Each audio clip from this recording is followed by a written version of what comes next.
Sorry sekali lagi ya udah nunggu ya.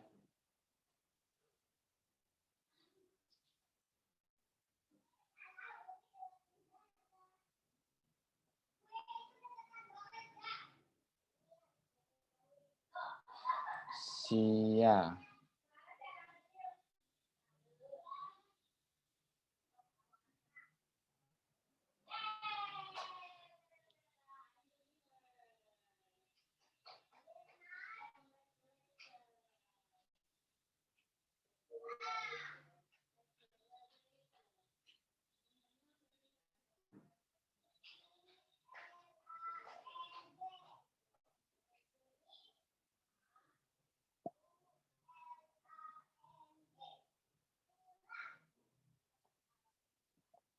Oke.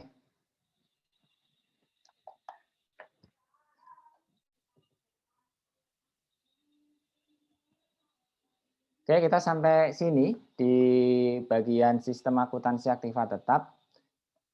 Ini sebenarnya kalau di buku Romni itu nggak ada secara spesifik dibahas ya. Dia itu include di dalam siklus pengeluaran sebenarnya. Cuman ketika kita mencoba untuk melihat kembali di siklus pengeluaran itu ketika apa tuh namanya ya, pembahasan aktiva tetap itu perlu didetailkan begitu, perlu diulas lebih dalam karena alasannya backbone latar belakang atau apa ya, kekuatan utama dari perusahaan dalam mengenerate sales-nya itu kan sebenarnya ada di aset tetapnya ya, di fixed assetnya. Itu yang apa ya, itu yang menjadi investasi utama dari perusahaan begitu. Jadi kalau kembali lagi kita ke neraca ya, di situ ada aset dan kemudian di sebelah kanannya liabilities dan equities. Nah ini fokus bagaimana di sebelah kiri yaitu di komponen aset, bagaimana itu diadakan sampai kemudian ketika sudah tidak terpakai atau masa manfaatnya habis, bagaimana kemudian juga dihapus atau dijual, oke, dijual, salvage value-nya baru masuk. Nah, itu yang kemudian dibahas detail di sini, sistem akuntansi aset tetap, dan sebagian besar dari materi yang ada di sini mengambil dari buku sistem informasi akuntansinya Pak Mulyadi, ya, bukan dari Romni. Sebagai apa ya, melengkapi dari pembahasan tentang siklus akuntansi yang kita lakukan di sistem informasi akuntansi ini. Nah, kita mulai dari deskripsinya, di mana kita tahu bahwa ini refresh saja ya. Bagian ini kita refresh saja bahwa aset tetap itu um, aset yang memang sebagian besar bentuknya adalah tangible, memiliki wujud. Terus dia itu more than 1 year ya, masa manfaatnya, digunakannya, utilisasinya.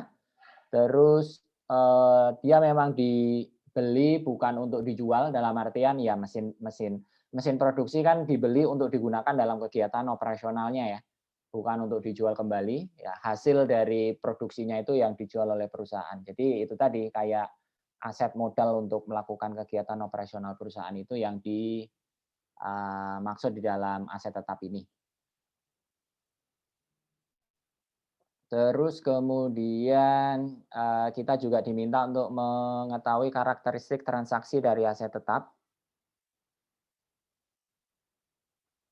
Dia itu tentu frekuensinya sedikit ya. Dalam artian dalam setahun itu bisa jadi hanya ada 1 atau 2 kali transaksi begitu. Ini perusahaan secara umum ya. Kan kalau misalnya perusahaan roti begitu ya, membeli mesin oven listrik untuk roti kan nggak tiap bulan misalnya beli mesin oven karena ya buat apa kan gitu. Tapi ini juga kita bisa pahami tidak menutup kemungkinan juga frekuensi pembelian aset tetap untuk beberapa bisnis itu juga menyesuaikan dengan proses bisnis yang dikelola atau yang dilakukan gitu. Jadi itu yang dimaksud di sini, frekuensinya relatif sedikit dan kemudian menyangkut jumlah rupiah atau jumlah pembeliannya itu biasanya besar. Terus yang penting juga di dalam karakteristik transaksi aset tetap ini justru dikendalikannya bukan hanya pada saat dia digunakan dalam proses produksi, tetapi yang penting ya, bahkan lebih penting itu dilakukan pada saat perencanaan, di mana di dalam perencanaan ini perusahaan harus memastikan bahwa kebutuhan aset tetapnya itu memang eksis, memang real, memang dibutuhkan untuk menunjang kegiatan operasionalnya. Nah, ini nanti kita akan bahas detail di bagian berikutnya di di pertemuan ini. Jadi jangan sampai, yang paling dihindari adalah jangan sampai kajian atau jangan sampai studi tentang pembelian sebuah aset tetap itu tidak komprehensif sehingga pada saat sudah dibeli aset tetap itu tidak bisa mendukung, tidak bisa mengenerate sales sesuai yang diharapkan atau sesuai yang dibuat dalam studinya gitu, dalam perencanaannya. Ya, pengendalian aset tetap dilaksanakan pada saat perencanaan. Nah, ini yang kemudian didetailkan sebenarnya di dalam tahap atau di dalam dokumen yang disebut dengan RKAP ya. Kalau di perusahaan itu atau di entitas bisnis itu, RKAP itu adalah rencana kinerja anggaran perusahaan. Nah, semua usulan atau semua masukan pembelian, ya berarti di sini investasi aset tetap, itu kita masukkan atau tertera di dalam dokumen RKAP ini. Umumnya biasanya usulan investasi ini dilakukan oleh user atau divisi yang membutuhkan ya, divisi pemakai aset atau pengguna aset.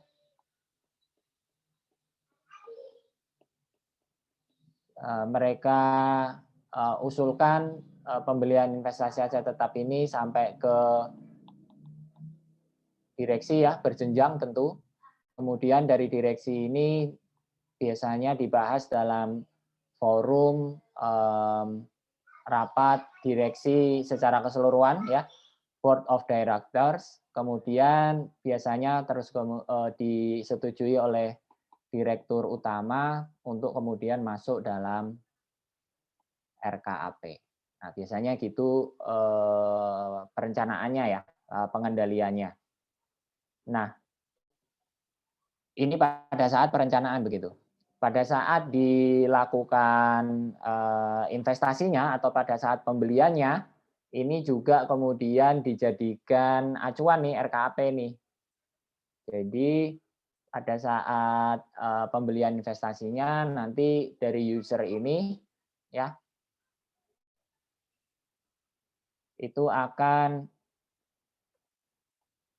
menghubungi atau akan mengajukan usulan investasi aset tetap ke biasanya unit yang menangani atau divisi yang menangani pengadaan barang atau jasanya ya.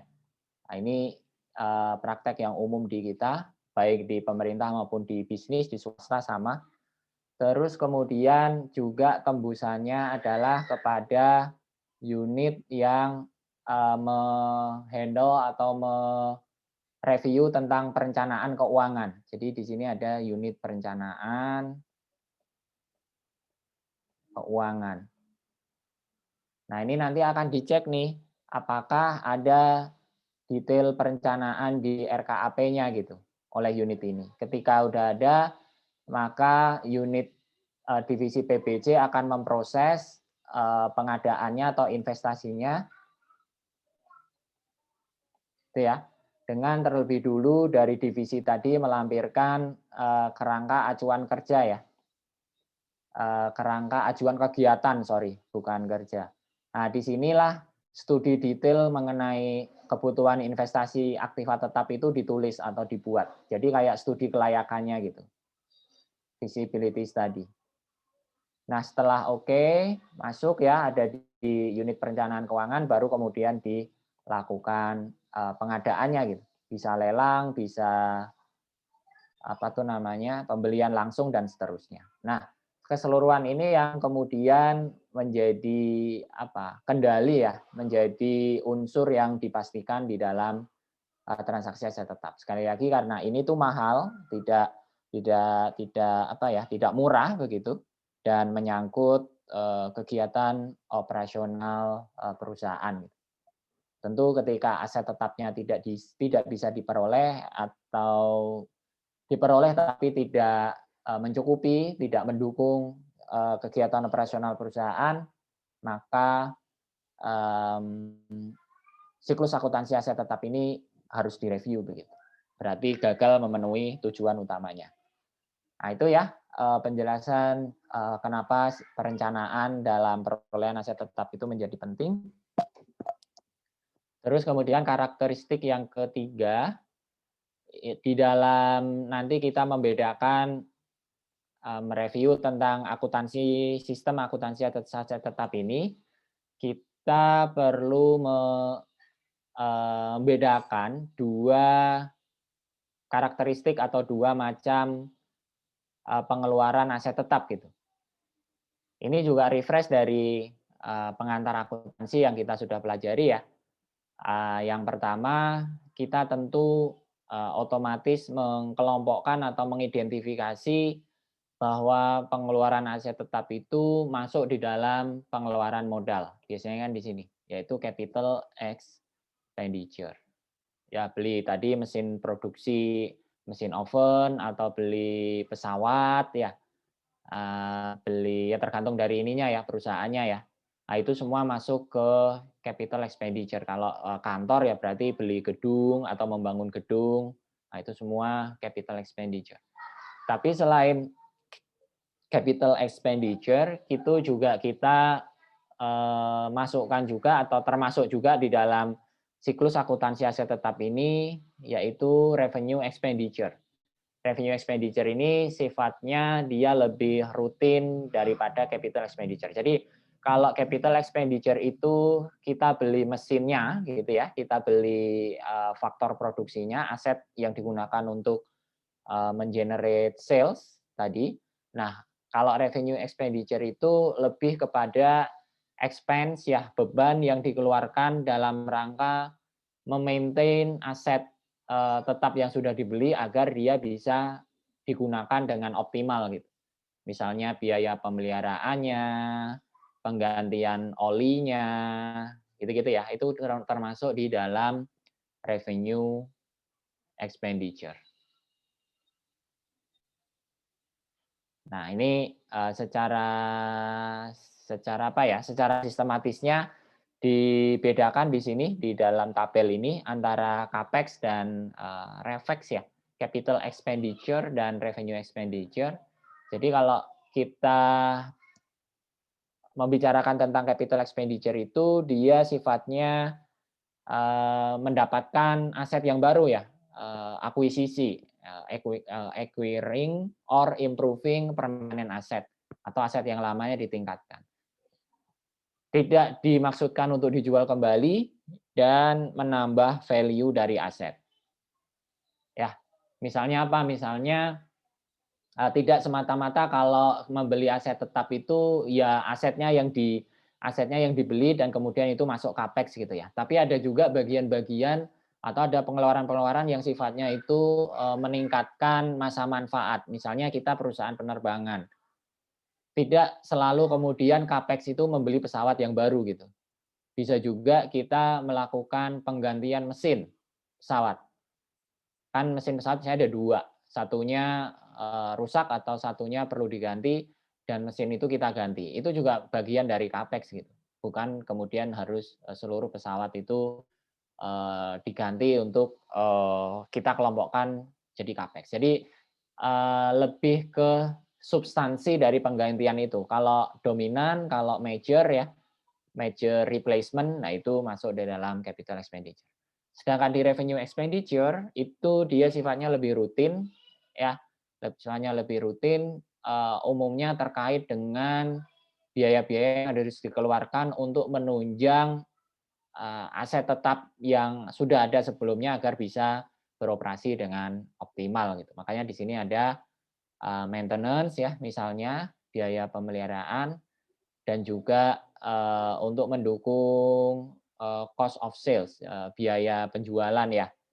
Nah, ini masuk di dalam revenue expenditure. Nah, kemudian otomatis kalau capital expenditure tadi kita mengganti mesin gitu ya, tentu tujuannya agar lebih efisien kinerja dari aset. Maka tujuan utamanya kalau capital expenditure itu adalah menambah penjualan atau menambah sales, ya, increase earning capacity. Tapi kalau revenue expenditure, misalnya tadi biaya pemeliharaan, dia itu lebih memaintain ya, memaintain supaya kapasitas produksinya itu bisa tetap dipertahankan gitu. Mesin oven listrik misalnya biar sehari itu bisa tetap memanggang misalnya 1.000 roti, dia harus dirawat gitu ya. Kalau enggak misalnya nanti turun kapasitas produksinya menjadi 800, 700 gitu. Nah, agar tetap 1.000 maka kemudian di-maintain dengan baik gitu. Nah, itu pengeluarannya masuk ke revenue expenditure. Terus ya berikutnya non recurring outlay, itu tadi kita beli aset tetap ya sesekali ya, enggak rutin begitu. Yang rutin itu yang revenue expenditure karena sifatnya itu tadi dia maintain ya, menjaga kapasitas produksi, bukan menambah. Terus kemudian benefit overall benefit yang didapat dari capital expenditure itu didapatkan atau dimanfaatkan dipunyai several years ya. Nanti dihitung depresiasinya di sini. Jadi tidak dalam jangka pendek benefitnya itu karena ya sifatnya itu tadi digunakan untuk proses produksi dan mahal ya. Terus kalau yang revenue expenditure itu dia masuk di dalam ya karena expense tadi biasanya benefitnya hanya 1 tahun. Biaya pemeliharaan ya untuk 1 tahun gitu ya. Biaya misalnya untuk beli spare part atau oli gitu untuk mesin ya itu sifatnya tahunan. Jadi bahkan nggak tahunan ya bulanan mungkin. Jadi maksudnya dia itu periodenya lebih pendek begitu.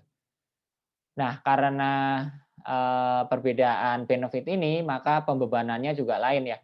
Kalau di capital expenditure, kita umumnya kapitalisasi kan gitu ya. Kita nggak asing dengan istilah kapitalisasi, jadi kemudian itu menjadi tambahan atau menambah value dari aset gitu. Dan kemudian dimunculkan dalam balance sheet. Nanti menambah itu tadi ya saldo atau menambah jumlah aset yang ada di neraca. Tapi kalau yang bulanan tadi atau tahunan tadi, itu umumnya masuk ke income statement, ke laporan laba rugi, karena sifatnya habis dalam 1 tahun. Nah ini distinction ya, perbedaan antara capital dan revenue expenditure yang memang ini terkait dengan siklus akuntansi aset tetapnya itu sendiri. Ya, jadi tidak kemudian selalu harus capital expenditure. Itu karakteristik transaksinya. Terus poin ketiga yang kemudian perlu diketahui adalah penggolongannya. Ini secara umum saja ya menurut bukunya Pak Mulyadi bahwa kemudian masing-masing organisasi punya yang lebih spesifik, punya yang lebih detail yaitu memang kebutuhan dari masing-masing organisasi tersebut. Tapi kalau dikelompokkan gambaran besarnya kita bisa pelajari dari 5 penggolongan ini. Yang pertama dari golongan yang pertama ya, land and land improvement, tanah dan perbaikan tanah, ini fixed asset. Terus kemudian property, building and property ya, and building improvement, ini golongan kedua. Di sini ada improvement karena improvement ini umumnya kemudian kita kapitalisasi ya. Land improvement itu misalnya kalau di perusahaan properti misalnya, tanah itu kan perlu diolah atau tambang lah ya, perusahaan tambang karena salah satu aset itu kan mereka punya konsesi atas tanahnya itu, dan untuk bisa mendapatkan tambangnya kan harus diolah dulu tanahnya, nggak bisa langsung kemudian digunakan. Nah, umumnya pengolahan itu jangkanya jangka panjang manfaatnya dan besar biayanya sehingga dikapitalisasi. Demikian juga dengan building improvement ya. Biasanya building improvement ini renovasi yang masif, yang besar, yang kemudian menambah masa manfaat sehingga dikapitalisasi di dalam building atau di dalam properti tadi. Beranjak ke yang ketiga, itu ada mesin dan peralatan pabrik ya. Ini golongan fixed asset yang ketiga, machine and equipment. Terus kemudian yang keempat furniture atau mebelair ya. Dan kemudian yang kelima kendaraan untuk operasional perusahaan. Nah, ini secara umum penggolongnya. Ada tanah, gedung, mesin, mebel, dan kendaraan.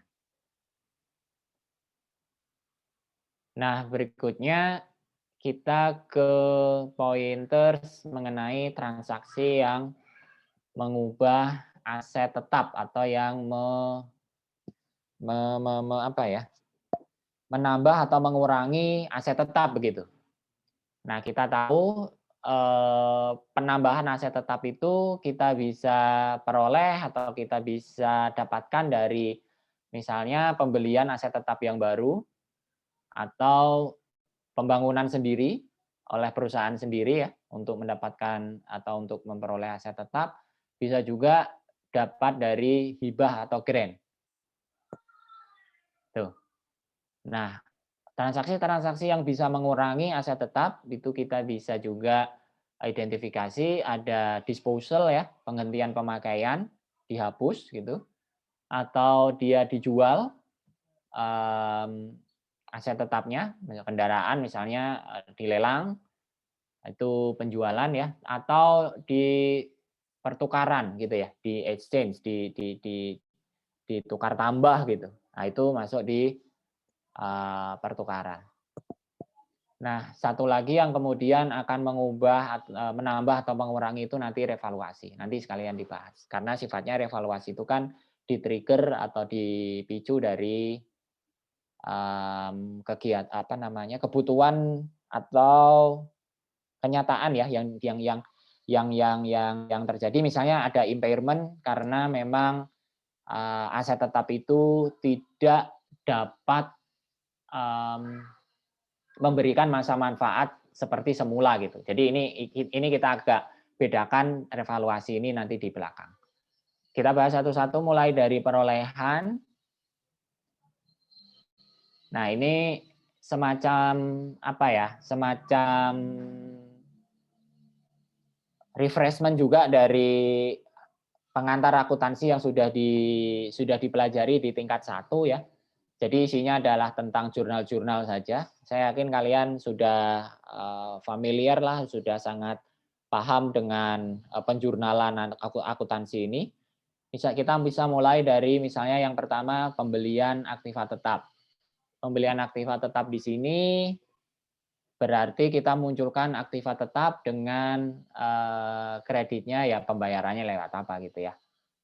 Nah, kalau aktiva tetap, aset tetap tadi itu dibeli sendiri atau dibangun sendiri oleh perusahaan, maka kalau pembangunan itu kan nggak kemudian selalu selesai dalam 1 tahun. Mungkin multi years ya, lebih dari 1 periode pelaporan keuangan. Maka kemudian dimunculkan akun aset tetap dalam konstruksi. Nanti kalau sudah selesai, baru kemudian dimunculkan aset tetapnya dengan kredit aset tetap dalam konstruksi, sehingga hilang. Nah, ini untuk mencatat akumulasi saja dari progres, akumulasi progres pembangunan. Kalau dibangun sendiri. Loh, emang ada aset tetap yang dibangun sendiri oleh perusahaan? Ya ada, tergantung dari karakteristik bisnis dari perusahaan tadi ya. Nggak semua kemudian harus dibeli gitu.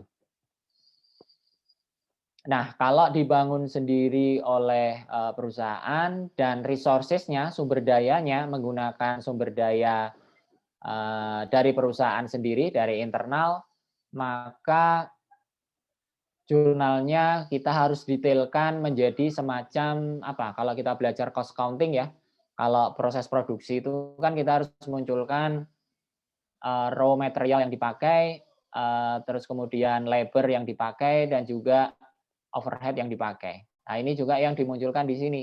Jadi aset tetap dalam konstruksi yang dibangun dengan resources dari perusahaan sendiri, kemudian harus didetailkan dari mana pembangunannya gitu, memakan atau menggunakan raw material berapa. Nah, ini persediaan suku cadang yang dipakai berapa. Gaji dan upahnya berapa, berarti ini labor yang dipakai, dan juga overhead. Overhead berarti factory overhead yang dipakai. Nah, ini ketika dibangun dari internal, resources-nya dari internal perusahaan sendiri, tidak dari eksternal. Tadi kemudian ada juga perolehan aset tetap itu dari hibah, ya dari grant. Nah, ini ya lebih sederhana ya, aset tetap kita catat pada grant atau hibah atau modal sumbangan. Nah, terus kemudian transaksi kontrak akunnya, tadi kita sudah bahas juga pengeluaran modal kalau dia dibeli langsung oleh perusahaan ya, kita akan mencatat aset tetap ke kreditnya dengan pembayaran. Terus kalau dibangun sendiri aset tetap pada apa nih namanya, resources atau internal sumber daya yang dipakai oleh perusahaan. Nah, satu lagi yang terkait dengan perolehan aset tetap ini adalah ketika ada perbaikan ya, maintenance, pemeliharaan. Pemeliharaan tadi masuk ke revenue expenditure ya. Jadi di sini kita jurnalnya dia sebagai beban atau expense gitu. Jadi di sini ada expense, beban, maintenance ke kas.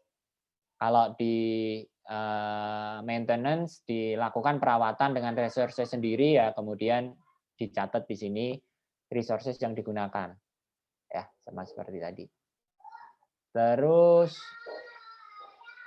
ada juga tadi tentang depresiasi ya, tentang penurunan nilai manfaat dari aset. Nah, nilai manfaat dari aset ini dihitung ya berdasarkan metode yang digunakan ya, sum of your digits atau pro rata begitu, tergantung dari kebijakan perusahaan. Intinya adalah dengan menghitung depresiasi, maka masa manfaat dari aset itu bisa diketahui begitu. Nah, ini yang memicu atau men-generate atau men-trigger tadi yang disebut revaluasi gitu ya. Tentu ketika kita membeli atau kita mengadakan aset tetap, nilai pencatatannya atau book value-nya itu kan kita punya. Terus kemudian kita pilih metode depresiasi dan kemudian setiap tahun kita bisa monitor berapa nilai depresiasi, akumulasi depresiasi dan nilai sisanya ya. Nilai sisa dari aset. Tapi kadangkala ada satu kejadian atau ada satu poin, ada atau satu event ya, di mana nilai sisa atau ya nilai sisa ya, nilai sisa dari aset yang ada di neraca itu tidak menggambarkan masa manfaat yang sebenarnya begitu. Misalnya kalau kita punya mesin produksi ya, mesin produksi kita susutkan 5 tahun, tapi di tahun ketiga itu misalnya sudah ada mesin perkembangan teknologi ya, yang sangat jauh lebih canggih, yang bisa meningkatkan kapasitas produksi menjadi berkali-kali lipat gitu. Nah, itu kan kemudian menjadikan book value dari aset kita sebenarnya kalau dikaitkan dengan kemampuan dia mengenerate sales di masa depan akan menjadi turun. Nah, ini misalnya dari perkembangan teknologi ya. Nah, sehingga nilai yang tercantum di dalam neraca itu tidak menggambarkan sisa manfaat yang sebenarnya gitu. Ingat, sisa manfaat itu sangat tergantung atau sangat terkait dengan potensi sales yang bisa di-generate dari aset tadi itu. Sebenarnya kan konsep filosofinya begitu. Nah, untuk mewadahi ini maka kemudian harus dilakukan revaluasi kan atau impairment ya. Kita lakukan impairment. Sehingga lebih menggambarkan nilai sisa yang ada gitu. Nah, impairment ini yang kemudian juga harus muncul dalam aset tetap, aktiva tetap ya. Nah, berarti di sini kata kuncinya, poinnya adalah selalu direview nih nilai sisa dari aset tetap yang ada di perusahaan itu apakah benar-benar mencerminkan potensi manfaat yang diterima ke masa depan gitu. Jadi ini sebenarnya bukan hanya dilihat dari aspek historis sisa book value, tetapi juga potensi mengenerate sales ke depannya masih sebesar itu atau enggak. Gitu. Nah, itu kaitannya dengan depresiasi dan satu lagi ketika kita disposal ya, penghentian. Penghentian ketika sudah habis masa manfaatnya atau dipertimbangkan sudah nggak produktif lagi, nggak efisien lagi untuk digunakan, maka harus dihapus aset tetapnya tadi. Jadi kita kita jurnal penghapusan tadi, kita hilangkan aset tetap, ya aset tetap pada kredit dan kemudian nilai sisanya kalau masih ada kita munculkan di sisi debit berikut penyusutan yang sudah dilakukan selama ini. Nah ini kaitannya sekali lagi dengan transaksi yang merubah aset tetap dalam siklus akuntansi kaitannya ya. Kalau di prinsipal ya, kalau di pengantar kalian sudah belajar sangat detail, tapi ini kita refresh lagi, kita kaitkan dengan sistem akuntansi aset tetapnya. Sampai sini dulu. Ada yang mau didiskusikan atau diklarifikasi sebelum kita ke manajemen aset tetap? Barangkali ada silahkan, kalau belum ada kita lanjutkan.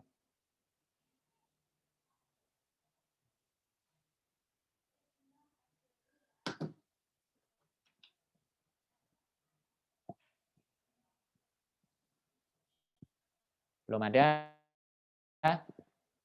Nah, kita lanjutkan ke pengelolaan aset tetap ya, manajemen aset tetap. Oke. Manajemen aset tetap atau pengelolaan aset tetap, siapa sih yang kemudian bertanggung jawab atas pengelolaan aset tetap di dalam perusahaan? Umumnya pengelolaan aset tetap itu tergantung dari perusahaannya juga, bisa disentralisasi, bisa di lawannya sentralisasi ya, desentralisasi. Tergantung tipe perusahaannya. Nah, yang dibahas di bukunya Pak Mulyadi itu adalah yang sentralisasi. Jadi kalau sentralisasi yang mengelola aset tetap itu adalah divisi atau bagian aset tetap. Dia biasanya ada di divisi umum gitu ya. Divisi umum ada direkturnya sendiri biasanya. Nah, dia bertugas untuk mengelola aset tetap yang ada di perusahaan. Tapi kalau kita memakai pendekatan desentralisasi, misalnya cabang perusahaan itu banyak, pabriknya itu enggak cuma satu ya, di banyak tempat, di banyak lokasi, maka umumnya pengelolaan aset tetapnya dilakukan dengan cara desentralisasi, di mana pengelolaan aset tetap yang bertanggung jawab adalah divisi atau user ya, pemakai yang menggunakan aset tetap, pemakai pengguna aset tetap. Ya, tergantung dari tipe perusahaannya sekali lagi. Nah, kalau di perusahaan yang melakukan desentralisasi, kembali lagi ini divisi umum tadi atau divisi aktiva tetap yang memiliki wewenang pengelolaan aset tetap. Apa saja ruang lingkupnya? Biasanya kurang lebihnya ya digambarkan di 4 kewenangan ini. Jadi mulai dari menempatkan aset tetap, mengirim aset tetap, memberikan aset tetap ke user ya, itu dilakukan oleh divisi tadi. Tentu kalau desentralisasi ya nggak ada ini ya, karena langsung masuk ke user tadi atau ke divisi pemakai tadi. Terus kewenangan yang kedua memberikan otorisasi pemindahan aset tetap dari satu fungsi ke fungsi ke fungsi lainnya. Jadi misalnya mau dipindah dari divisi marketing ke divisi produksi ya, Otorisasinya itu yang megang adalah divisi aset tetap tadi atau di bagian umum tadi. Dia yang berhak memindah-mindah atau berhak mengotorisasi perpindahan itu. Terus yang berikutnya memberikan otorisasi kalau ada disposal, penghentian aset tetap ya, dihapus, ada di divisi ini. Dan kemudian otorisasi pengiriman keluar untuk reparasi ketika mau mau diperbaiki. Itu juga ada di sini. Nah, lain kalau desentralisasi ya, biasanya kemudian otorisasi penghentiannya ini sampai ke dirut, tidak di bagian aktiva tetap saja, berjenjang diusulkan dari pemakai. Kalau reparasi ya dari pemakai lagi. Nah, itu untuk membahas yang pertama adalah bagian yang bertanggung jawab mengelola aset tetap.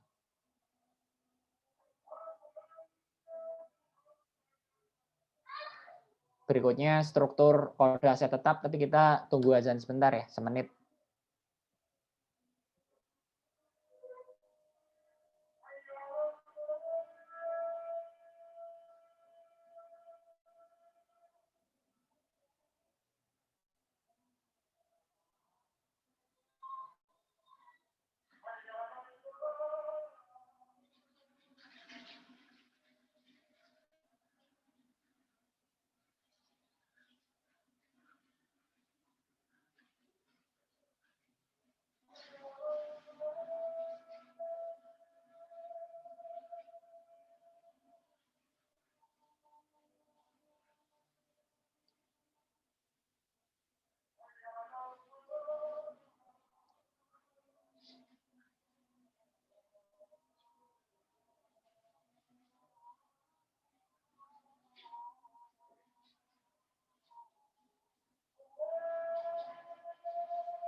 Oke, kita lanjut lagi. Struktur kode aset tetap ini diperlukan untuk memudahkan pengelolaan. Karena kalau dicatat manual, mesin satu dicatat ya, mereknya segala macam, mesin 2, terus belum lagi kendaraan, belum lagi mebelir, dicatat mereknya itu akan sangat rumit, akan sangat memakan resources di database penyimpanan kita, gitu kan ya. Kita belajar kemarin membuat database yang ringkas, yang ternormalisasi dengan baik gitu, agar memudahkan untuk dikaitkan satu dengan yang lain datanya.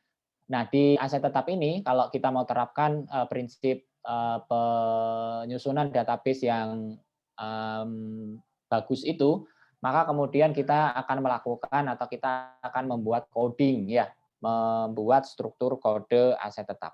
Nah, ini secara umum juga di bukunya Pak Mulyadi ini dibuat sebuah standar. Sekali lagi ini hanya acuan ya.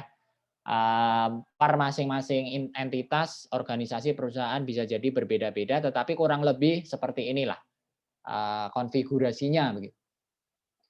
Yang pertama ada golongan aset tetap, diwakili ini kalau di sini di kelompok digit yang pertama ya, atau paling kiri. Terus jenis aset tetap, kelompok digit kedua, tahun perolehannya digit ketiga, fungsi kelompok digit keempat, lokasi yang di kelompok kelima, dan portability kelompok ke-6. Jadi golongan aset tetapnya apa? Tadi kita belajar atau kita sudah pelajari ya, setidaknya ada 5 golongan besar yang kemudian bisa didetailkan masing-masing perusahaan. Terus dari golongan tadi itu didetailkan lagi jenisnya, misalnya kendaraan ya. Jenisnya apa? Pick up misalnya, yang untuk di lapangan, atau jenisnya untuk transportasi karyawan, berarti MPV gitu ya. Nah, itu ada, kita harus detailkan di jenisnya. karena sangat beda-beda. Terus kemudian tahun perolehan untuk menjadi kontrol depresiasi ya, juga harus dituliskan di dalam kode aktiva tetap atau aset tetapnya. Terus fungsi, dia digunakan oleh fungsi mana, departemen mana, divisi apa. Ditulis juga lokasi, dia ada di lokasi di branch, di cabang mana, di pabrik mana, di provinsi mana, di bagian mana, di anak perusahaan, bukan anak perusahaan, di kantor cabang yang mana ya, itu juga ada. Kalau misalnya perusahaan itu banyak sekali kantor cabangnya. Dan yang terakhir portability. Portability ini mengindikasikan aset tetapnya itu bisa dipindah-pindah atau enggak, movable atau enggak. Mobil misalnya, itu kan movable ya, bisa dipindah dari satu cabang ke cabang lain. Tapi kalau misalnya turbin diesel misalnya gitu ya, untuk pembangkit, untuk cadangan listrik untuk pabrik. Nah, itu kan sifatnya dia fix ya. Ya sudah diinstal di satu lokasi gitu, sehingga dia portability-nya kita masukkan non movable misalnya, tidak bisa dipindah-pindah. Nah, itu secara umum ininya ya, codingnya atau penulisan kodenya. Nah, ini contohnya ditaruh di sini. Tadi yang pertama golongan aset tetap, kita tadi punya 5 ya. Tapi di sini didetailkan menjadi berapa nih? Menjadi 9. Ini mungkin perusahaannya adalah perusahaan dia di sini kayaknya detailnya kita bisa lihat untuk kendaraan dia detailkan darat, air, udara. Apa ya kira-kira ya? Ekspedisi mungkin ya? Perusahaan ekspedisi yang dia punya ini sendiri.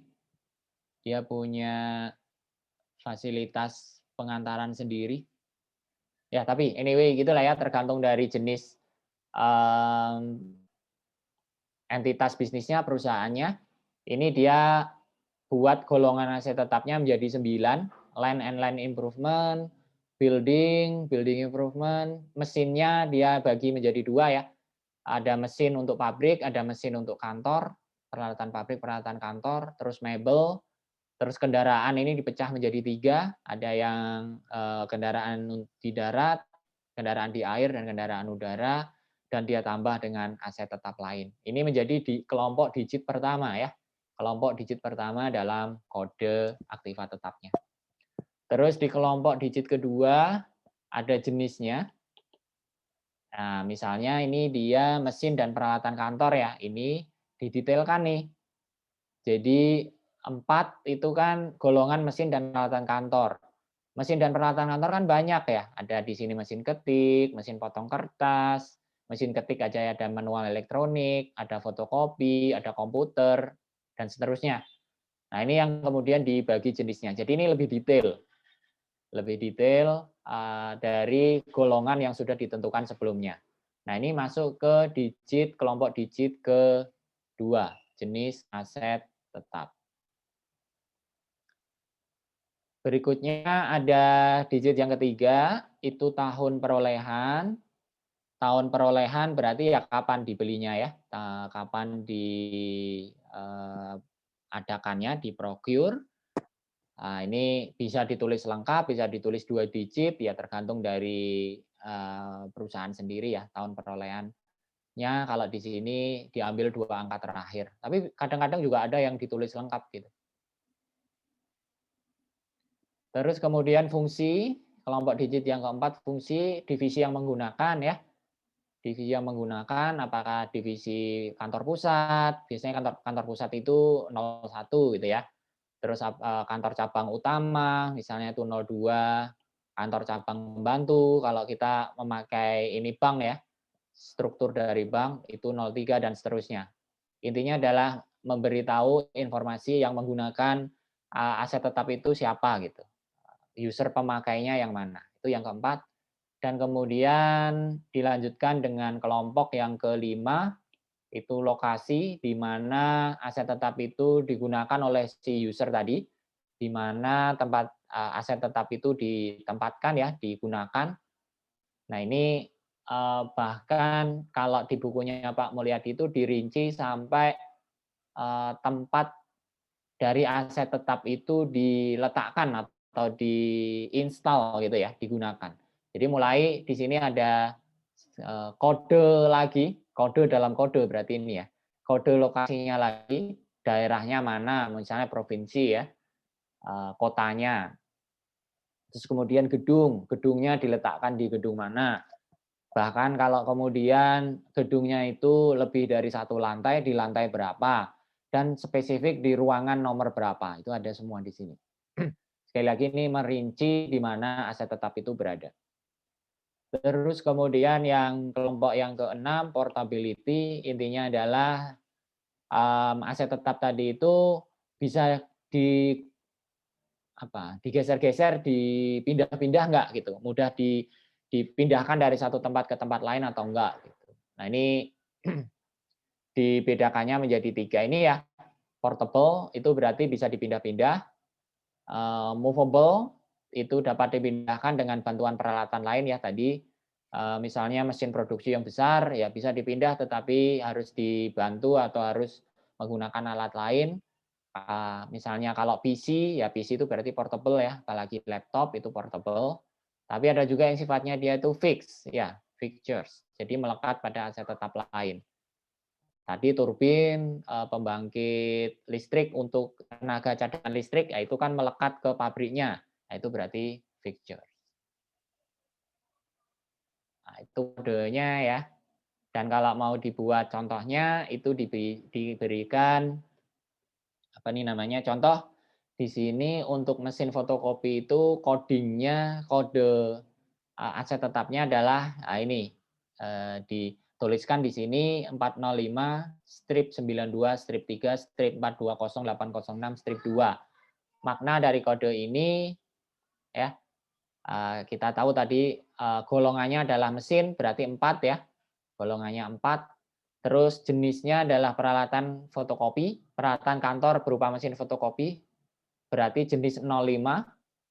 Terus kemudian tahun perolehannya 92, kelompok berikutnya ya, kelompok digit berikutnya, digunakan oleh fungsi atau divisi pemasaran, departemen pemasaran, marketing, terletak di mana lokasinya, nah ini kode lokasinya, di daerah 4, ini 4 itu ternyata Surabaya, di gedung nomor 2, lantai 08, kamar 06. Jadi sangat spesifik, menunjukkan di mana mesin fotokopi itu berada. Dan kemudian portability-nya adalah movable. Jadi bisa dipindah dengan bantuan alat gitu ya. Kan berat ya, nggak bisa ditenteng manusia gitu. Itu movable. Nah, itu struktur kode aset tetap. Berikutnya ke dokumen, tapi sebelum dokumen barangkali mau ada yang diklarifikasi, ditanyakan silahkan. Sama masih ada beberapa dan ini sangat spesifik terkait dengan sistem akuntansi aset tetapnya. Silahkan kalau ada pertanyaan atau diskusi tentang kode aset tetap atau manajemen pengelolaan aset tetap.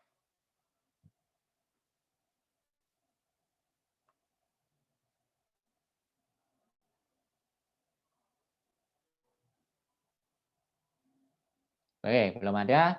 Kita lanjut ke dokumentasinya. Ini juga masih sama sebenarnya ya, belajar siklus ini pertama kita pahami prosesnya, kita ketahui dokumennya, dan yang ketiga pengendalian internal yang diimplementasikan.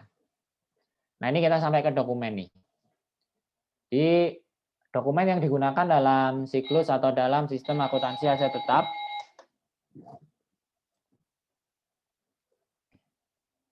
antara lain kita bisa bahas atau kita bisa diskusikan terdiri dari 10 dokumen ini. Jadi pertama mulai dari surat permintaan otorisasi investasi. Tadi ingat ya bahwa pengendalian itu bahkan dimulai dari pada saat aset tetap itu direncanakan untuk dibeli gitu. Jadi di situ ada otorisasi investasinya, enggak sembarangan. Karena pertama biasanya harganya mahal dan kalau tidak bisa, bukan hanya sekedar harganya mahal ya, tapi kalau tidak mampu mendukung kegiatan produksi atau kegiatan penjualan, nah itu disaster ya bagi si perusahaan karena artinya nggak optimal gitu nanti penjualannya. Terus kalau reparasi juga ada otorisasi untuk reparasi ya, sifatnya sama untuk meyakinkan bahwa otorisasinya benar gitu, jadi harus diotorisasi berjenjang sesuai kewenangan yang ada. Terus ada permintaan transfer aset tetap kalau mau dipindah-pindah, terus disposal, surat izin atau surat permintaan penghentian pemakaian kalau sudah nggak efektif, terus surat perintah kerja, work order, kalau mau dibangun sendiri atau direparasi sendiri ya, tergantung dari konteksnya. Terus kalau kemudian perlu membeli aset yang baru, kita ada purchase order. Tentu ini dipicu atau di trigger dari purchase requisition yang adanya di otorisasi ini ya. Ini kaitannya ke sini, order pembelian. Terus kalau sudah dikirim oleh si vendor, kita kemudian harus periksa, ada receiving report, laporan penerimaan barang, terus kita akan menerima invoice, dari invoice ini kemudian kita bayar invoice-nya ya, payment-nya, dan kemudian semua pencatatan ini kita gunakan untuk mengupdate saldo aset tetap yang ada di pencatatan akuntansi, yaitu sebagai bukti memorial begitu ya. Nanti di sini juga ada kaitannya dengan depresiasi setelah aset tetap digunakan. Jadi bukan hanya pada saat pembelian saja atau pengadaan saja. Jadi kurang lebih itu 10 dokumen yang digunakan. Nah, ini ada detailnya ya. Dokumen-dokumen ini berasal dari mana, untuk siapa.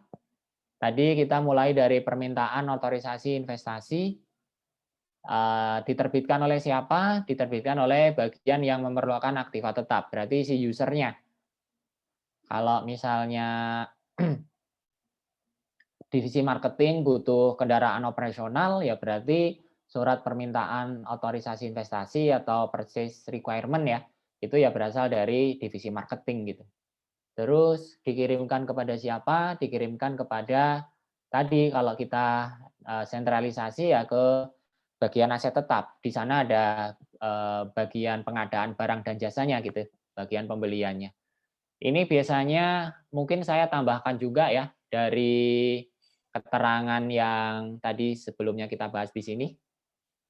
Nah, di sini tentang perencanaan ini kita bahasnya ketika investasi aset tetap ini dia secara umum begitu, tapi kadang-kadang sesuai dengan apa ya, jumlah atau sesuai dengan size, sesuai dengan harga dari aset tetap itu biasanya dibuat klasifikasi ya, dibuat klasifikasi dalam artian misalnya untuk pembelian aset tetap di bawah 200 juta gitu ya misalnya.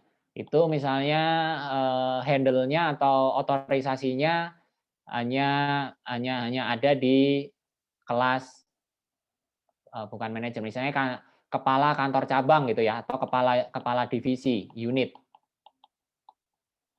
Di atas 200 juta baru kemudian melalui model ini tadi, melalui mekanisme sampai ke direksi. Ada yang begitu. Nah, ini 200 jutanya ini ya tergantung dari size perusahaan juga sih. Biasanya lain-lain ininya, angkanya. Nah, ini biasanya akan muncul di keputusan direksi ya, di peraturan dari perusahaan itu sendiri. Nah, ini biasanya ada di pedoman dari pengadaan barang dan jasanya. Gitu. Jadi nggak semua lewat mekanisme ke direktur ya. Nanti kalau beli laptop 15 juta, 20 juta misalnya harus lewat direktur, direkturnya kebanyakan ini ya, tanda tangan gitu. Dia malah sibuk tanda tangan, nggak kerja-kerja gitu. Nah, itu jadi dipilah-pilah atau diklasifikasi. Nah, ini kita sambung ke yang bagian sini nih. Jadi surat permintaan otorisasi itu dari user dikirimkan ke di sini ditulisnya manajer atau bagian pembelian ya, di divisi aktiva tetap tadi. Nah, ini kemudian berjenjang kalau misalnya nilainya di atas yang diatur tadi, misalnya di atas 200 juta berarti diteruskan sampai ke direksi, tapi kalau enggak ya berarti dia yang punya otorisasi untuk menyetujuinya atau menolaknya. Terus berikutnya surat permintaan reparasi, ini sifatnya sama sih ya. Jadi tergantung dari reparasinya, yang mengajukan siapa? Yang mengajukan adalah bagian yang menggunakan si user tadi ke bagian pemeliharaan karena di sini ada reparasi. Kemudian baru dicek apakah bisa ditangani sendiri berarti akan diperbaiki sendiri, kalau enggak ya kemudian melibatkan pihak ketiga gitu. Terus berikutnya disposal atau penghentian aktiva tetap. Ini berasal dari mana? Ya berasal dari user lagi ya, yang menggunakan sehari-hari ke bagian aktiva tetap.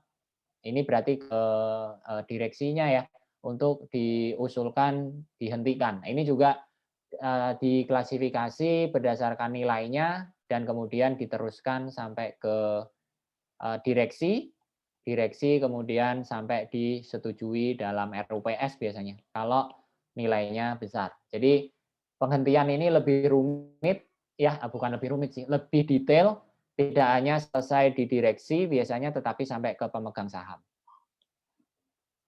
Terus kemudian surat permintaan transfer, kalau ada transfer aktiva tetap dari bagian yang menggunakan ke bagian aktiva tetap, ini sama ya, intinya adalah memberikan otorisasi perpindahan. Terus ada work order tadi, surat perintah kerja, itu di order atau muncul dari aktiva tetap. Ini konteksnya ketika ada reparasi yang dilakukan oleh internal perusahaan sendiri.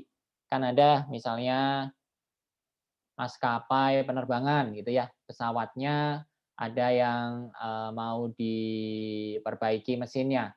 Kan perusahaan penerbangan semisal Garuda Indonesia itu kan punya bagian pemeliharaan sendiri ya, nggak kemudian harus ke pihak ketiga gitu. Nah itu berlaku nih mekanisme yang ada di sini. Jadi surat perintah kerja dari bagian aktiva tetapnya ke bagian yang menghandle atau berfungsi bertugas untuk melakukan pemeliharaan. Ya, isi suratnya adalah perintah pelaksanaan pekerjaan. Terus berikutnya kalau pembelian baru ya, ada purchasing order, berarti dari bagian pembelian ke vendor, ke supplier, ke pemasok. Ini kita sudah tahu. Terus kemudian receiving report dari bagian penerimaan dikirimkan ke bagian warehouse, ke gudang ya, ke aktiva tetap untuk dicatat, dan juga ke bagian pembelian untuk mengkonfirmasi bahwa barangnya udah datang. Berikutnya faktur atau invoice ya, dari mana? Jelas dari pemasok ke bagian pembelian kita. Bukti kas keluar berarti atas otorisasi dari bagian pembelian, atas surat yang atas purchase order yang dikonfirmasi bagian pembelian, terus kemudian receiving report dari bagian penerimaan barang, maka kemudian bagian akuntansi, divisi akuntansi akan membayar ya, membayar tagihan. Jadi di sini pembayaran itu dari bagian akuntansi dikirimkan ke pemasok. Dan terus kemudian semua dokumentasi yang ada tadi dimasukkan atau dikirimkan ke bagian aktiva tetap menjadi bukti memorial ya, menjadi catatan, berikut juga ditambah dengan depresiasi. Nah, kemudian akan menjadi catatan atau menjadi dasar bagi bagian akuntansi untuk melakukan update nilai dari aktiva tetap yang masih tersisa untuk masuk dalam laporan keuangan. Nah, itu dokumen-dokumen yang terkait, kurang lebih ada 10 lah. Nah, dokumen-dokumen itu kalau diterjemahkan spesifik ke pencatatan akuntansinya ya, berarti ini masuk ke siklus GLRS, General Ledger Reporting System.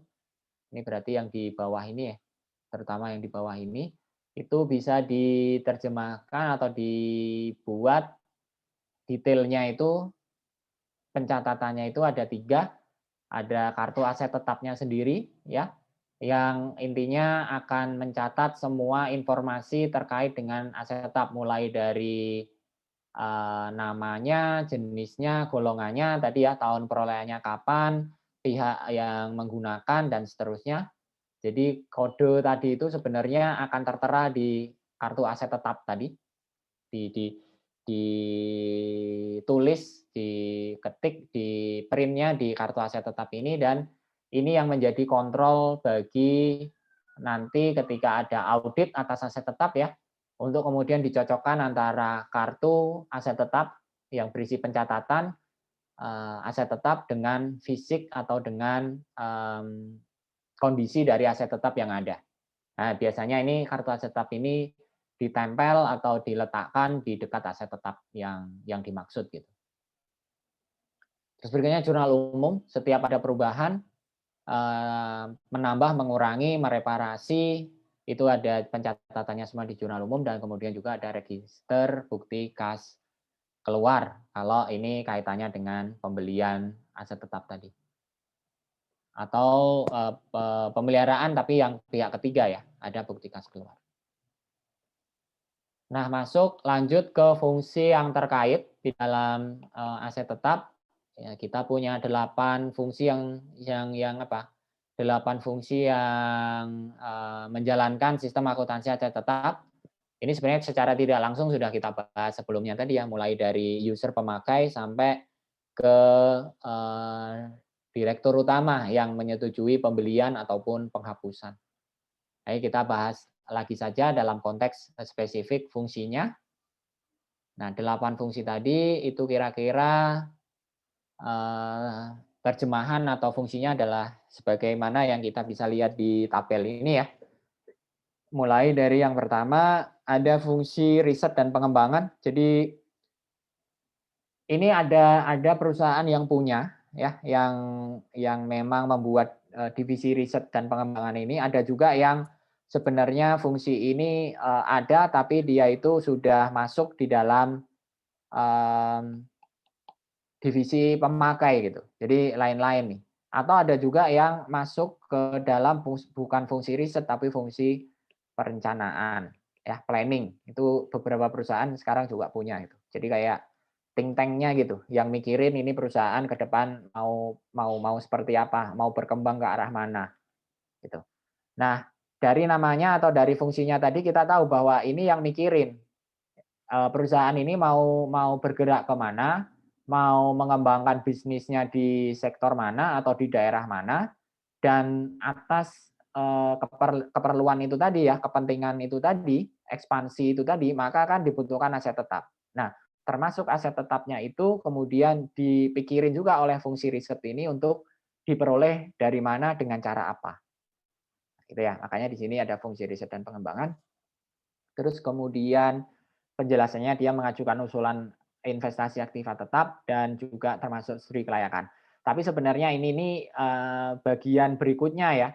Sebenarnya sebelumnya di sini tuh ada dokumen bisnis plan-nya dulu, bisnis plan dari perusahaan.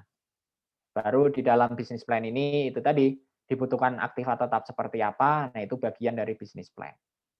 Itu juga sama dihasilkan oleh fungsi riset dan pengembangan. Itu, terus kemudian bagian yang kedua adalah fungsi pemakai atau user. Nah, user ini yang memang dia membutuhkan aset tetap itu untuk mendukung kegiatan operasionalnya dia sehari-hari ya. Jadi dia yang mengusulkan investasi, purchase requirement-nya ya, purchase requisition-nya berasal dari dia, berjenjang nanti sampai diotorisasi oleh direktur yang bersangkutan ya. Kalau bagian marketing sampai ke direktur pemasaran, kalau di pabrik sampai ke direktur operasional, dan seterusnya gitu. Itu konsep yang dibangun dalam rangka mewujudkan governance atau tata kelola dari pengadaan aset tetap ini. Terus kemudian dia akan mengelola pemakaian, ya jelas lah ya, karena dia yang membutuhkan tadi dalam kesehariannya atau day to day activities-nya. Terus berikutnya adalah direktur utama. Di sini diberikan penjelasan fungsinya adalah memberikan otorisasi muktasi dari aktiva tetap dan juga otorisasi investasi dan reparasi. Ya jelas ya tadi dia menyetujui, tapi sekali lagi ini ada jenjangnya, ada nilai-nilai tertentu yang direktur utama, ada yang dia delegasikan ke bawah gitu. Enggak delegasi ya, delegasi wewenang ke fungsi di bawahnya. Jadi tidak semua ada direktur di direktur utama. Berikutnya ada direktur yang bersangkutan atau direktur, dari divisi terkait ya.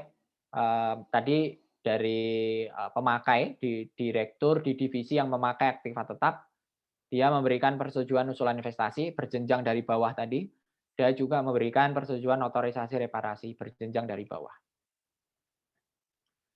Berikutnya kita punya fungsi aktiva tetap ketika, sentralisasi ya. Dia mengelola aktiva tetap, melakukan penempatan, pemindahan, penghentian, wewenangnya semua ada di dia. Tapi kalau desentralisasi sebenarnya balik lagi ke fungsi pemakai ini. Dia yang, punya kewenangan untuk mengusulkan, misalnya penghapusan gitu. Nanti naik berjenjang untuk disetujui sampai direksi. Fungsi yang berikutnya ada fungsi penerimaan kalau membeli barang atau aset tetapnya itu baru ya, asetnya itu aset yang baru, kendaraan baru, mesin baru gitu. Jadi diterima dulu oleh bagian penerimaan untuk dicek, diterbitkan receiving report-nya. Terus fungsi pembelian ya ini yang membeli unit pengadaan barang jasanya tadi ya, unit pengadaan barang jasa, UPBJ-nya. Dia menyelenggarakan lelang, memilih vendor dan seterusnya gitu. Sampai barang itu, berhasil diadakan atau berhasil dibeli. Itu fungsi dari itu tugas dari fungsi pembelian. Yang berikutnya yang ke-8 fungsi akuntansi, dia membuat semua pencatatan tentu ya, atas semua transaksi yang terjadi di aset tetap, yaitu, meliputi apa tadi, pembelian, perolehan lah ya, perolehan, entah itu dibeli, entah itu dibangun, entah itu diberikan dalam bentuk hibah atau grant, terus kemudian mutasi, perpindahan aset tetap, reparasi, atau kalau ditukar, atau sampai dihapus, dijual, dan seterusnya, itu menjadi bagian dari fungsi akuntansi untuk melakukan recording, pencatatan, dan kemudian dimunculkan dalam laporan keuangan.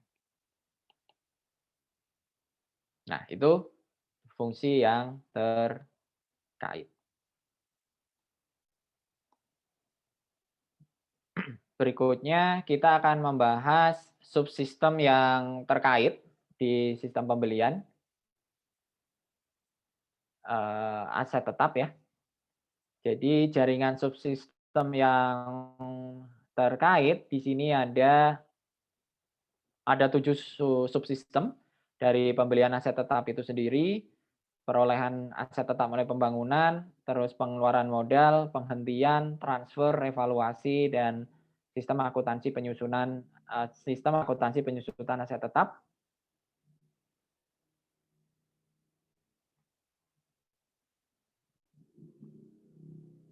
Nah, penjelasannya ada di bagian tabel ini ya. Mulai dari sistem transfer aktiva tetap, dia itu yang mencatat transfer dari satu tempat ke tempat lain. Pengeluaran modal itu dia mencatat kalau ada itu tadi ya yang harus dikapitalisasi gitu. Ada perbaikan major besar yang kemudian harus dilakukan oleh perusahaan untuk meningkatkan kapasitas produksi dari aset tetap. Nah, ini sistem yang terkait adalah sistem pengeluaran modal ini karena dia yang akan mencatat tambahan harga pokok di kapitalisasi itu tadi. Terus sistem pembelian kalau membeli baru ya, revaluasi itu tadi kita bahas kalau nilai sisa itu tidak mencerminkan manfaat yang akan diperoleh di masa depan, harus dilakukan revaluasi. Terus depresiasi untuk menghitung berapa nilai sisa manfaatnya itu sendiri. Perolehan aktiva tetap melalui pembangunan sendiri, ya kalau dibangun sendiri harus dicatat ya, semua resources yang tadi sudah dikeluarkan, dan penghentian aset tetap. Nah ini dijual berapa, laba atau rugi, ini semua masuk dalam penghentian aktiva tetap. Ini bentuk lain atau penjelasan lebih detail saja dari apa yang sudah didiskusikan sebelumnya. Nah, last but not least, kita ke pengendalian di dalam aktiva tetap. siklus akuntansi aktivitas. Sebelumnya, kalau mau ada yang didiskusikan, dipersilahkan, atau kalau enggak nanti kita bisa lanjut ke pengendalian internal. Silahkan kalau ada. Izin bertanya, Pak. Ya, silahkan. Siapa ya? Afan ya? Afan. Nah, Iya, Pak. Untuk yang kode aset tetap tadi, Pak, kan setiap kode aset tetap udah ada maknanya gitu, Pak. Apakah iya. walaupun sudah ada kodenya, akan tetap ada file atau dokumen perincian asetnya, Pak? Maksudnya dokumen perincian misalnya apa ya, Van, yang kamu bayangin? Misalnya kan itu kan ada kodenya, Pak. Misalnya yang fotokopi tadi. Nah, itu kan cuman dalam bentuk kode angka-angka gitu, Pak. Nah, di perusahaan itu juga hanya perinciannya nggak, Pak? Misalnya fotokopi, terus tahun perolehannya segini. Jadi yang bukan dalam bentuk kode gitu, Pak. Yang deskripsi. Ya, oke. Nah, ini kaitannya dengan ini sih. Ada nggak rincian yang lebih detail? Itu ada di sini nih, kartu aset tetap ini. Nah, ini tapi sebenarnya juga nggak terpisah antara kode dengan kartu ini. Jadi umumnya ya, misalnya nih ada paling gampang laptop gitu ya. Laptop kan termasuk fixed asset ya. Yang digunakan perusahaan. Nah, kartu aset tetap ini itu biasanya dia itu dibuat dibuat ringkas yang dia itu ditempelin ke misalnya ke laptop ini. Jadi misalnya di covernya ya, di atasnya ini kemudian ditempel satu kayak stick gitu. Yang stiker ini tuh isinya sebenarnya adalah kode ini. Kode ini di print di sini dan kemudian ini ditempel. Nah, ini merupakan bagian dari kartu aset tetap. Kode ini. Nah, rinciannya ininya lagi ada nggak apa tuh namanya? Rincian datanya ada lagi nggak tentang aset laptop ini? Ada, tapi umumnya kan tidak berupa fisik ya, tapi umumnya dia sudah berupa catatan dokumentasi soft copy gitu yang ada di sistem database-nya perusahaan ya. Jadi misalnya laptop ini udah usang ya, dilelang. Ya kemudian dari apa nih namanya, stiker ini tadi dia langsung bisa di-scan atau bisa langsung di barcode-nya ya, langsung bisa dimasukkan ke dalam sistem dan kemudian dari sistem ini kemudian langsung bisa mengidentifikasi, oh berarti spesifik laptop ini ya, karena laptop bisa banyak banget di perusahaan, spesifik laptop ini kemudian akan dihapus dari sistem gitu. Nah, kalau yang Afan tadi maksudkan adalah apakah ada rincian lebih lanjut lagi dari kode tadi? Biasanya ada, tetapi dia sudah masuk di dalam sistem pencatatan aktiva tetapnya gitu. Jadi tidak ada lagi yang apa tuh namanya? Misalnya ada kertas lagi gitu ya, kemudian di sini ditempel di aset tetapnya itu enggak. Nah, yang ditempel itu biasanya hanya kodenya ini saja. Tapi dari kode ini dia itu tadi ngeling gitu, ada barcode-nya dan alat bantu lain lah ya, yang kemudian langsung bisa ngeling ke sistem. Nah, biasanya begitu, Van. Baik, Pak. Terima kasih, Pak. Ya, sama-sama. Ini kita juga nanti kalau di pemerintahan ini ya, ada yang disebut dengan kode BMN. BMN itu barang milik negara ya. Ini juga mirip seperti ini nih.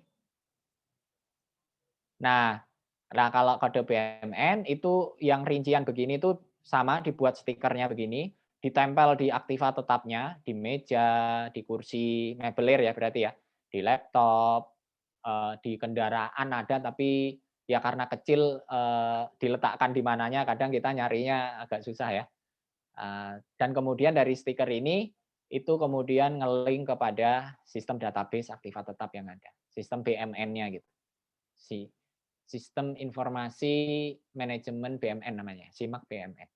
Sistem Informasi Manajemen Akuntansi BMN. Di perusahaan juga sama kurang lebih begitu. Ada lagi? Izin bertanya, Pak. Ya, boleh. Kalau misalnya perusahaan itu melakukan revaluasi untuk dokumen sebagai sumbernya itu pakai yang mana ya, Pak? Masuk di kelompok yang mana? Kalau revaluasi, siapa tadi? Sorry. Gamara, Pak. Oh, nggak marah. Ketika melakukan revaluasi, itu biasanya ya, yang akan mereview itu adalah bagian ini nih. Bisa bagian perencanaan atau bagian riset ini ya. Atau kalau memang tidak ada atau fungsi perencanaan dan fungsi risetnya itu embedded ya, masuk ke dalam si user, ya berarti si divisi user tadi yang melihat, oh ini saya punya aset tetap, tapi kok sudah ada misalnya perkembangan teknologi atau misalnya apa tuh kapasitas produksinya itu tidak sesuai dengan spesifikasi yang dari awal gitu. Nah, biasanya trigger-nya dari situ bahwa oh ini nggak bisa kemudian dicatat sesuai atau dicatat dengan value dengan depresiasi yang sekarang ditetapkan gitu. Nah, biasanya kemudian dari fungsi perencanaan ini atau fungsi riset atau user ya tergantung dari sekali lagi bisnis atau perusahaan itu kemudian akan mengajukan usulan gitu ya. Akan mengajukan usulan. Oh ini harus dilakukan impairment nih. Nah, pengajuan usulannya ini ke bagian kalau ada aktiva tetap ya ke bagian aktiva tetap ya. Atau kalau tidak ada bagian aktiva tetap, dia akan mengusulkan ke fungsi pencatatan akuntansi ya. Itu. Nah, dari sini kemudian mereka akan melihat memvalidasi lah ya. Fungsi aktiva tetap kalau ada dia memvalidasi iya nggak sih, benar nggak sih yang dipikirin atau yang dilihat oleh si bagian user atau perencanaan atau fungsi riset tadi. Kalau kemudian divalidasi oke benar gitu ya bahwa ini ada teknologi baru yang sangat jauh lebih signifikan apa efisiensinya, misalnya begitu ya. Terus kemudian akan diajukan ke BOD, revaluasi ini sampai BOD ya, karena besar ininya, apa, impact-nya, dampaknya. Nah, dari BOD itu Board of Director ya, direksi. Nah, dari sini dibahas, terus kemudian kalau memang cukup signifikan berpengaruh ke operasional perusahaan, bisa sampai ke disetujui oleh pemegang saham gitu. Jadi nggak serta-merta kemudian harus dilakukan revaluasi, tapi nanti nunggu RUPS terlebih dulu. Atau kalau memang sangat signifikan ya kalau ada RUPS tambahan ya. Pokoknya intinya sampai ke level pemegang saham gitu. Sampai ke level owner. Gitu. Nah, kalau kemudian oke, ya baru kemudian kebijakan revaluasinya diterapkan. Persetujuannya. Gitu. Jadi intinya adalah revaluasi itu bukan sesuatu yang sederhana ya, karena itu tuh berpengaruh bukan saja hanya ke akuntansi, nilai asetnya akan berubah, tapi justru melihatnya juga kita perlu juga melihat bahwa ini akan berpengaruh kepada operasional bisnis perusahaan. Karena kita dari perusahaan sendiri fully aware bahwa aset ini harus disusutkan lebih cepat ya, harus direvaluasi lebih apa, dicatat lebih kecil dari yang seharusnya karena memang manfaat yang akan diperoleh itu tidak sebesar dari pencatatan sebelumnya. Gitu Kak Mara.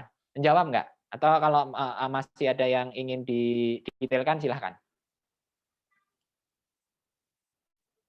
Kalau misalnya yang dokumennya itu Pak, dia masuk kelompok yang mana? Atau boleh ditambahkan dokumennya Pak? Dokumen dalam rangka revaluasi maksudnya ya? Iya Pak. Iya. Nah, dokumen yang terkait dengan revaluasi ketika misalnya sudah disetujui ya, disetujui oleh RUPS tadi, persetujuan revaluasinya kan kemudian dieksekusi oleh bagian akuntansi nih untuk dilakukan revaluasi. Nah, dokumen spesifiknya apa? Ya nanti dibuat jurnal ya oleh bagian akuntansi atas impairment yang dilakukan. Jadi nilai manfaatnya mirip kayak itu ya, mirip kayak penghapusan ya.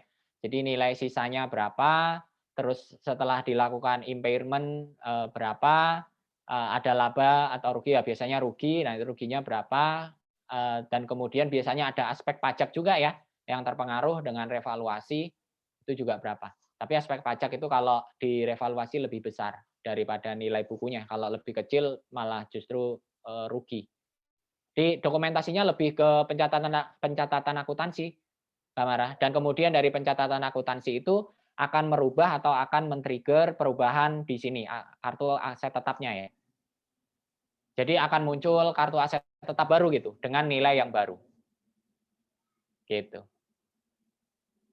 Gimana Kak Mara? Baik, baik Pak, terima kasih. Nah, oke. Masih ada yang lain?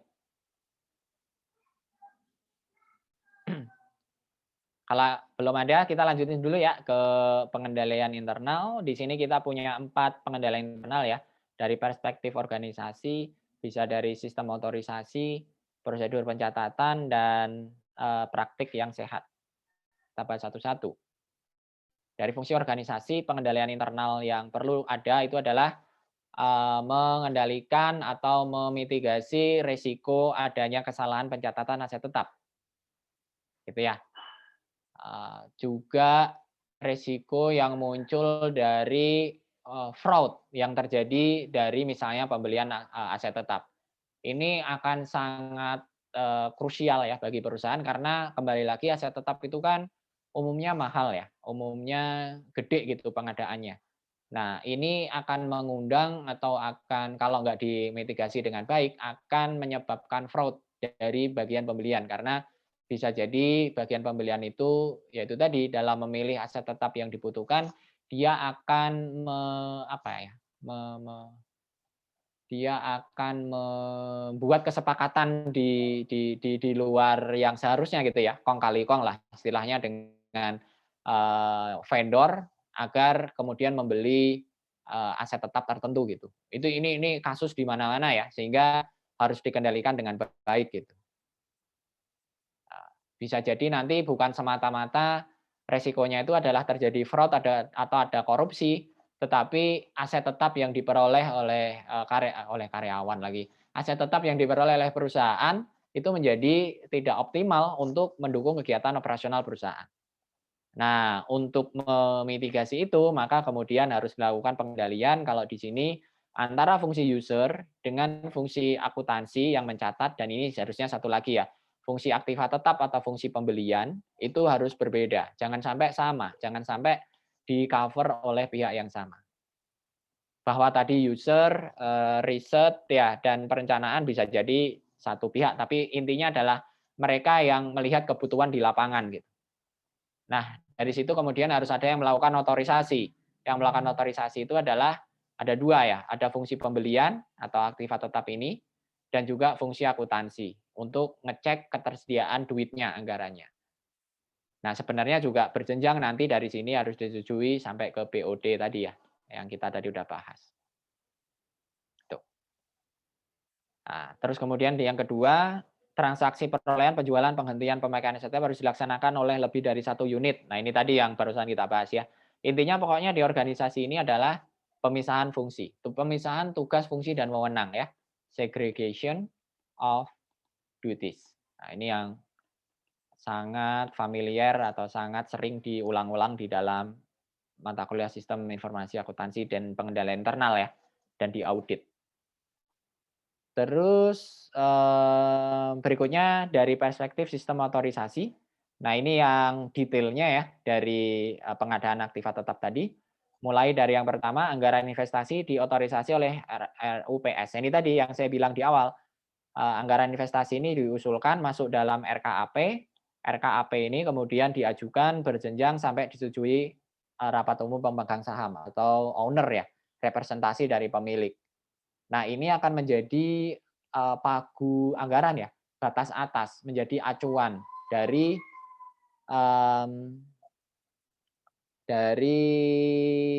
rencana investasi aktiva tetap. Nah, kalau sudah ada plafon, sudah ada anggaran kan berarti perencanaannya harus mengacu ke plafon atau anggaran tadi gitu. Tidak bisa tiba-tiba kemudian membeli aset tetap di tengah-tengah tahun gitu. Tapi ini juga bukan sebuah hal yang ini sih ya. Nah, ini juga kita perlu perhatikan. Bukan sebuah hal yang kaku gitu. Karena bisa jadi memang karena kebutuhan bisnis yang selalu dinamis, yang terus berubah, yang apa istilahnya ya, yang kompetisinya itu ketat gitu, inovasinya itu kadangkala tidak bisa kemudian menunggu, bisa jadi memang untuk suatu kondisi tertentu aktiva tetap itu memang harus dibeli padahal sebelumnya belum ada di RKAP gitu. Itu bisa jadi sih ada situasi begitu. Nah, kalau memang demikian adanya, tetap fungsi otorisasi tertinggi itu ada di pemegang saham. Jadi nanti usulan investasi yang baru tadi diajukan sampai di pemegang saham untuk kemudian disetujui atau sebaliknya ditolak gitu ya. Jadi tidak semua harus masuk ke RKAP dari awal. Bisa jadi direvisi RKAP masuknya. Itu otorisasi oleh RUPS, terus kemudian surat permintaan otorisasi investasi, otorisasi reparasi, permintaan penghentian itu diusulkan, diajukan oleh user sampai ke direktur bersangkutan. Nah, ini tadi kita udah bahas ya, dan sampai ke direktur utama. Dan bahkan untuk nilai tertentu sampai ke pemegang saham. Terus kemudian surat perintah kerja diotorisasi oleh kepala departemen yang bersangkutan. Ini kalau tadi reparasi ya. Surat order pembelian diotorisasi pejabat berwenang. Nah, ini jelas untuk memvalidasi bahwa kebutuhan itu real ya, kebutuhan tentang aset tetapnya itu real. Terus kemudian laporan penerimaan barang, receiving report itu kita gunakan sebagai kontrol ya. Sebelum nanti kita membayar invoice, aset tetap datang, apalagi umumnya mahal ya, kita harus cek dulu, cocokkan dulu apakah benar spesifikasinya, kualitasnya, benar berfungsi atau enggak ya. Baru kemudian setelah receiving report ini kita validasi, kemudian kita bayar. Nah, pembayarannya itu dilakukan dengan otorisasi oleh fungsi akuntansi dan kemudian semua pencatatannya dikumpulkan untuk dimasukkan dalam laporan keuangan ya, di jurnal dan kemudian masuk dalam laporan keuangan. Sebelumnya masuk buku besar dan segala macam.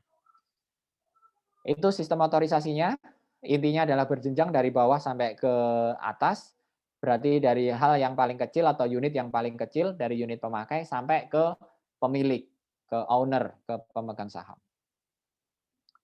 Terus kemudian dari perspektif prosedur pencatatan, pengendalian internal yang harus ada, itu semua perubahan kartu aset tetap tadi ya, termasuk yang barusan ditanyakan Afan sama Gamara tadi, ketika ada revaluasi bagaimana? Terus bentuk pencatatan aset tetapnya itu apakah kode doang atau ada detailnya gitu.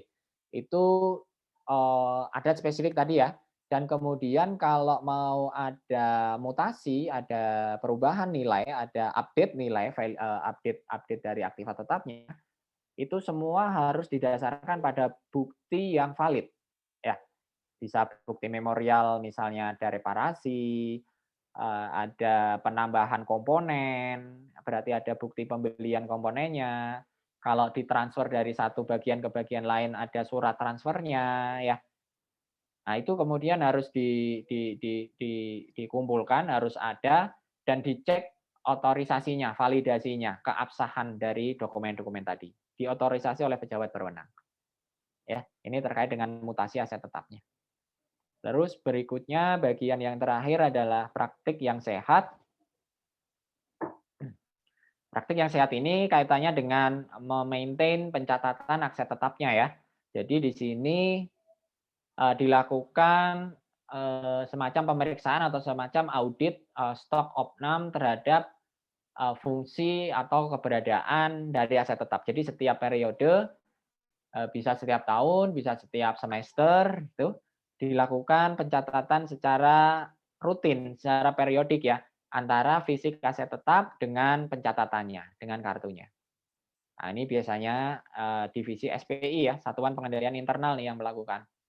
Jadi dia bisa ke cabang, dia bisa ke pabrik, dia bisa ke kantor pusat, secara random sesuai dengan sampling yang ada, dia ngecek nih kartu aset tetap yang ada bilang aset ini ada di spesifik di lokasi ini, masih bisa berfungsi, dicek beneran ada enggak.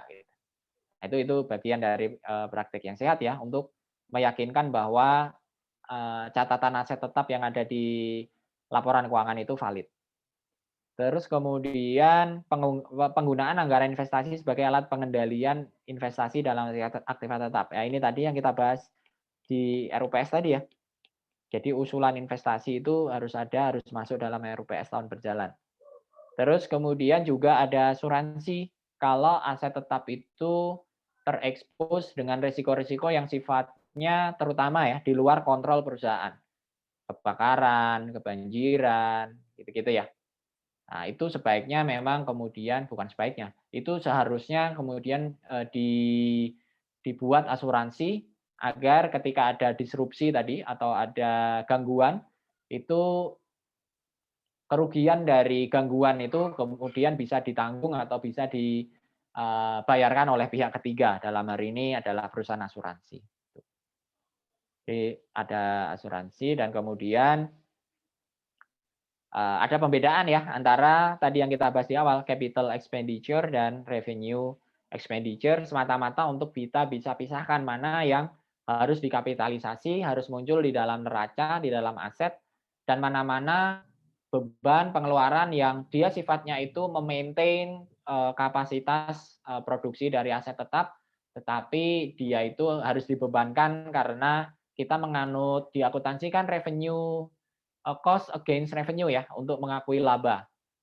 Jadi ada beban yang kemudian harus di-match-kan, harus di offset-kan dengan kegiatan penjualan gitu, bukan kemudian dikapitalisasi di dalam nilai aset itu sendiri.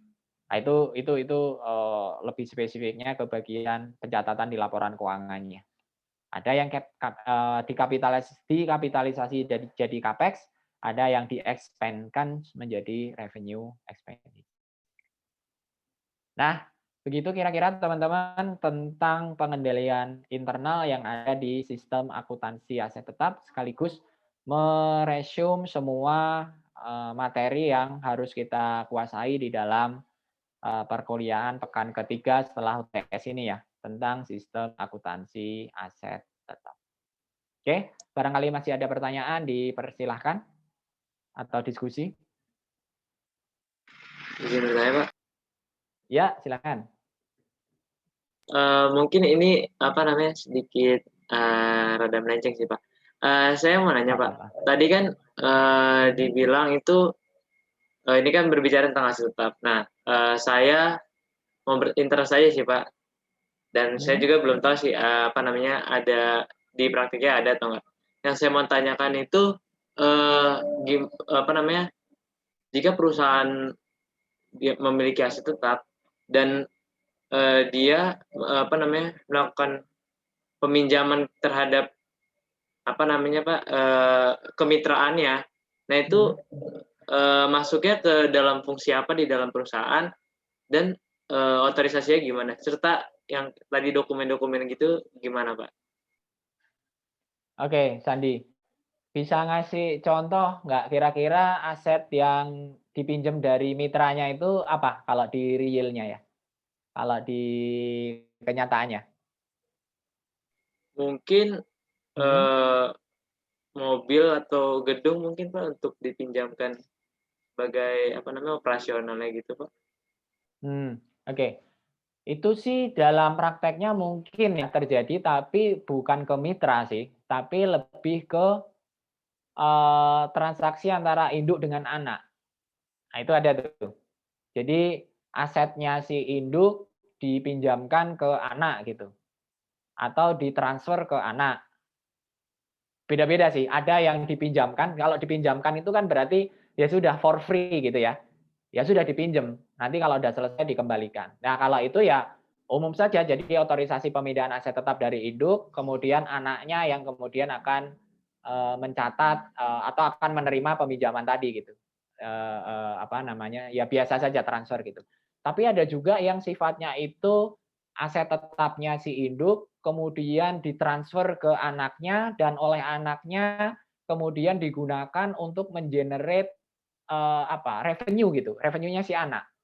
Nah, atas transaksi itu biasanya anak akan membayar konsesi ya, atau membayar bukan sewa sih, membayar bagi hasil lah ya, membayar bagi hasil atas penggunaan aset tetap yang tadi ditransfer dari induk tadi. Nah, itu lebih complicated. Jadi transaksinya itu bukan pencatatan transfer aset tetapnya, tetapi ada kontrak atau ada perjanjian tersendiri antara induk dengan anak untuk utilisasi aset tetap dari induknya gitu. Nah, itu ada juga yang begitu.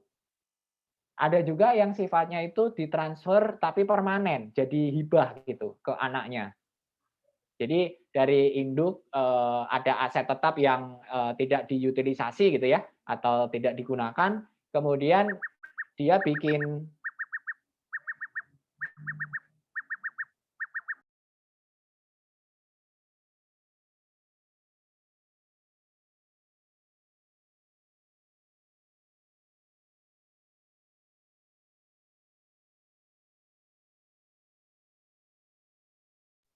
Oke, ada yang bentuknya tadi tidak diutilisasi oleh induk dan kemudian diberikan kepada anak dalam bentuk grant atau hibah, nggak disuruh untuk membeli. Itu juga ada. Berarti transfernya adalah dari induk dihapus dulu dan kemudian diterima oleh anak sebagai hibah gitu. Jadi beda-beda macam-macam sesuai ininya, sesuai latar belakang dari transfer aset tetapnya itu sendiri. Gitu Sandi. Tapi kalau pertanyaannya adalah ke mitra yang lain gitu ya, sependek yang saya tahu kok nggak ada ya. Kecuali mereka antar mitra ini membentuk sebuah perusahaan baru. Kalau kita di konstruksi kan ada ya KSO ya, kerjasama operasi. Itu juga saya nggak tahu kalian belajar juga di AKM tentang KSO ya. Jadi banyak perusahaan, terus kemudian mereka punya joint project, membentuk sebuah perusahaan baru, perusahaan kerjasama operasi atau KSO. Nah itu bisa jadi masing-masing dari perusahaan tadi memberikan, menaruh gitu ya, mentransfer aset tetapnya itu ke perusahaan KSO itu tadi. Itu juga nanti pengaturannya adalah ada semacam akta pendirian dari perusahaan tadi gitu. Mengatur, oh ini aset tetap dari perusahaan A ini mau dianggap sebagai apa di perusahaan KSO. Dari B ini mau dianggap sebagai apa? Apa dianggap sebagai setoran modal kah? Atau dicatat itu nanti dipinjam kah? Nanti kalau dipinjam bagaimana pengembaliannya? Atau kalau disewa bagaimana pembayaran sewanya? Dan seterusnya. Itu. Jadi sekali lagi tergantung dari latar belakangnya. Gitu, San. Berarti kalau yang pertama tadi yang Bapak bilang transfer itu berarti masuk ke fungsi yang sistem itu ya Pak, transfer aset tetap ya Pak. Tapi kalau misalnya yang 3 lainnya itu depends ya Pak. Iya, it depends, tergantung. Kalau yang versi paling sederhana masuk ke yang transfer tadi. Tapi itu versi paling sederhananya ya. Kalau ya aset tetap di transfer itu kan banyak sekali background-nya atau trigger-nya ya, faktor ininya, kenapanya gitu. Nah itu akan membawa dampak ke pencatatannya, beda-beda gitu. Ya kira-kira seperti tadi itu. Baik Pak, terima kasih. Ya, sama-sama. Oke, itu ya. Kira-kira masih ada lagi nggak? Ini udah jam 1 lebih. Sebenarnya di pertemuan ini kita punya agenda untuk membahas soal latihan yang sebelumnya ya di siklus pengeluaran. Tetapi karena tadi kesalahan saya sendiri dan once again ini ya maaf banget, sorry banget lagi error hari ini sehingga waktu untuk pembahasan tadi kemakan dengan telat gitu. Jadinya waktu yang ada ini kita gunakan selesaikan untuk ini nih pembahasan materi aset tetapnya saja. Nah, karena ini kesalahan saya ya, sebenarnya saya serahkan ke kalian apakah mau dibahas, berarti ini kita extend lagi. Begitu ya. Apa kita cukupkan dulu aja di sini, nanti saya berjanji untuk tetap membahas ke latihan soal yang siklus pengeluaran. Nanti kita cari waktu yang pas, kita alokasikan waktu untuk kemudian kita bahas gitu. Sekali lagi karena ini kesalahan saya dan saya yang harus menanggungnya gitu. Mau di-extend lagi kira-kira setengah jam atau kita cukupkan dulu karena memang waktunya udah habis ya. Dan kita nanti cari ini yang lain. Kita cari waktu yang lain supaya lebih pas gitu. Gimana ya kira-kira teman-teman ya?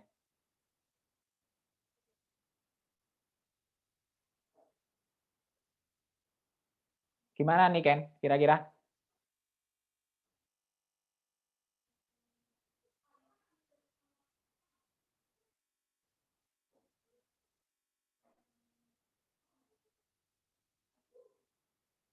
Niken, halo? Mungkin teman-teman, Pak. Oh, kamu nggak enak ya memutuskan ya. Ketua kelasnya siapa? Saya, Pak. Kevin. Siapa sih? Kevin ya? Saya, Pak. Iya, Pak. Gimana, Vin? Kita close dulu sekali lagi. Ini bukan dari kalian ya, ini dari